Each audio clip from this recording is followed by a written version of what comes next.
Welcome back. I just want to do a quick video on my take on the new releases from Scalectric in for 2024, the first part of their releases anyway. My thoughts on that. While I'm talking, I instead of seeing my ugly mug, I'd like to show my my Scalextric collection, and uh, and I think you'll get a gist. This will give you a gist of what appeals to me in the upcoming releases. Um, First of all, I Scalextric has changed their policy apparently on what they're going to show in upcoming releases. And instead of showing the full year's worth, they're showing what's available, I believe, in the first half of the year or the first part of the year. And I think for their interest, that is fantastic business practice. But for me in particular, and for other collectors or racers like me, it's not good, and I don't like that. The reason why is that if I had it my way, if I had my druthers, I'd rather see each company showing their releases for the next 10 years. This way I could say, okay, these are the cars I like, and for the next 10 years, I'm going to select this and this and this. I'm going to allocate, 10 cars that I'm going to purchase, and these are going to be my 10. And I know as it is now, most companies, they'll give you a year. Like Carrera pretty soon is going to release their upcoming cars for 2024. So, we all know what's available, and we could say, okay, there's three M4s coming out, and I like this one the best, so that's the one I go with.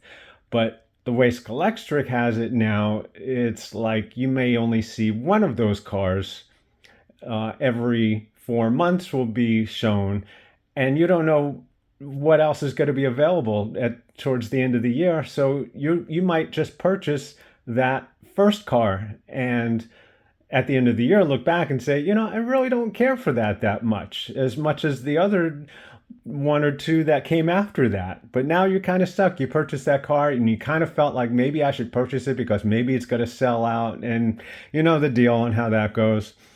So I don't care for that, but I understand why they're doing that, and it's a great business practice. I hope the other companies don't do that. I know, like AFX, Race Masters, they'll release a couple of cars every 2 or 3 months, and I think that probably works out well for them because that's all you get, that's all you know. So you have a tendency to just, let's just pick up those two cars because they're okay, but that's all we get. So I'll just pick them up. But if I knew what 12 or 15 cars AFX was releasing for the entire year, I might say, well, let me pick out my three favorites. So you get where I'm going with that. So I don't care for it, but what are you going to do? That's the way of the world now, the way of the future. It's good for them. If it drums up more business, so be it. We just have to be more careful on what we pick. Now, as far as that goes, just by going around the room here, you can kind of tell. By now, everybody who's watching this has probably seen the release videos on what's available for the first part of the year. You could probably tell what I'm going to go for. I'm a sucker for the odd and peculiar stuff, the movie cars, the TV cars. By what's shown here, the majority of this is what I'd like. And if you're interested in this too, I have a video series called Slot Cars, What Character? Go check that out. I review and just take a nice look and bring to the forefront some of these peculiar cars. I don't want to call them peculiar, but just the oddball cars from, that are not race cars and street cars. These are ones that need, special attention. And you can see I have the Batmobile from, the 66 TV show with, of course, Robin in there. So you'll know by seeing what I have here that I will go for that Batmobile, the Michael Keaton one, the 1989 Batmobile. That I'm going to have to select when that comes out. And of course, that's one that I have to get. So you know that one for a fact. That's a no-brainer. You see other cars here, James Bond, and this is the Vanishing Point Challenger, and the Starsky and Hutch cars.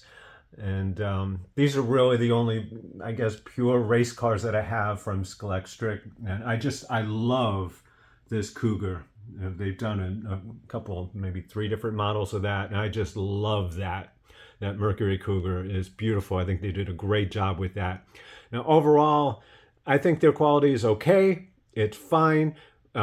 With the collector cars like these, it's the only way you can get them. So I'm all for it. And as far as this Blues Brothers car, that's really a unique little big car, which is really funny when you see. Now, my grandson loves anything police cars, and this is one of his favorites here also.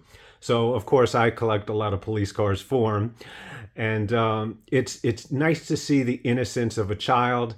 Now, this is like kind of a goofy car, and we're all judgmental on it, on how goofy it is and how dumb it looks. But when I brought this out for my grandson, to him, this was a police car, and he had no judgments about it. He picked it up, he drove it around the track, and he loved it just like any other police car. Maybe in his mind, he's thinking, what is that thing? But he didn't express that at all, and he had a great time with it. And just the pure innocence of childhood and watching them drive these cars and non-judgmental, and I loved it. So yeah, and also, okay, there's these are the high impact models, these monster trucks, and they're going to be featured in one of my series of slot cars, What Character. So I'm going to talk about them further in the future, so I'm not going to get into that. And of course, Mr. Bean. I love Mr. Bean. I actually did not know much about him until that slot car came out. When that was released, I was like, I remember there was a Mr. Bean movie back in the 90s, I think it was, but I never saw it. I heard people talking about it, never watched it. So after seeing this car come out, I didn't have it, I went and watched the Mr. Bean TV show, and I love it. It's funny, it's great. And it made me go back, and now I bought the car. So it's a great tie-in that Scalectric has with the movie cars, the movie industry, TVs. And also, these guys, they're going to be featured also in an upcoming episode of What Characters. So no more going on about that. And of course, Knight Rider. And I have a couple of the Back to the Future, 1 and 2. There's also a third. I'm not really collecting them. This is probably one of my favorite movies of all time. So I had to have this. I got the DeLorean. It was one of my first purchases in 1/32 scale. And but then I got the second one because it was part of I received 4, I believe, cars in one lot that I got that really inexpensively, and this was one of them. So not that I sought out to get the second one and possibly the third one, but it just happened that way. It happened to be there, and hey, it's a Back to the Future DeLorean, so I'm happy with that. So getting back to the Scalectric releases for 2024, of course, the Batmobile, and possibly, I love this Land Rover. I love this. They have a red one coming out. I don't think I'm going to be picking that up. This is kind of a unique thing on its own for me, and I love that. And I think I'm just going to stay with that. So I think the red one is going to be off the table. The only other car that I see, and you could probably guess it if you look at the catalog, it's that New York City taxi cab. I have to have that one. I'm from New York City, and what can you do? That's got to be part of the collection. So next year, when we're sitting around like this, there's probably going to be 2 more Scalectric cars in this little grouping, and those are the ones. Now, of course, you never know what's going to come out in the next couple of installments of their releases. But hey, that's the way it is. We can't do anything about it. But that's just my take, and hope you enjoyed. Thanks.